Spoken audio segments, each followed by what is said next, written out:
So, like, for the last few years, there's been a lot of talk about, like, white supremacy and, like, racism and systematic racism, and even, like, arguments of it being real.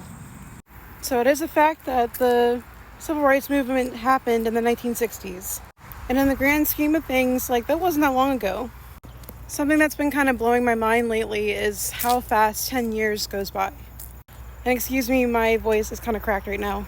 I feel like time moves so fast for me that I feel like I'm just kind of warped right now. I don't know if anybody else feels like that. So to the people who lived in that era, imagine how fast it feels to them. And just because we have things in place now that kind of hinder systematic racism doesn't mean that it's still not happening or that there's no racist people out there. But I kind of came up with this motto just now, and I think it might help a lot of other people as well. No matter what your situation is, don't be the victim, be the hero. And that thought occurred to me because I was just sitting around here walking and, which I usually do when I'm feeling kind of down. But I kept on asking myself, like, why do I feel so crummy? Like, for the last couple of days, I've just been feeling so bad. And I'll admit that I have a lot of things going on in my life right now, and it's been overwhelming me a ton. And as I've been walking, I've been kind of thinking about how sometimes I play to the victim mentality. And I think if you've grown up being marginalized or like in a rough household and like kind of poor, like you kind of just feel like that stuff can be overwhelming. And it's hard for me. And as much as people might say like, oh, I might have had it more easier, or that like, maybe I'm just complaining or whatever. I feel like no matter how good you have it, you still go through your human struggle.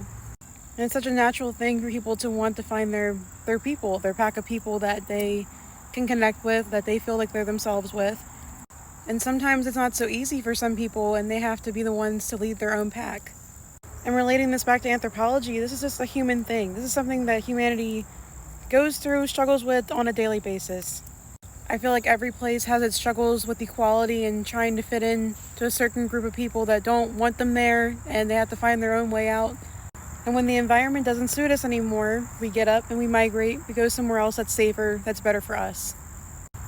Staying a victim doesn't change anything. It keeps you from progressing. And that's where you also find that the spiritual and emotional side of humans is also important. And sometimes it can cause rejection when it comes to like groups of people who believe in a religion. I'm not going to say it doesn't, but the individual who believes in something, a higher power, a calling, something greater than them that they can work towards, it kind of breaks that victim mentality, in my opinion.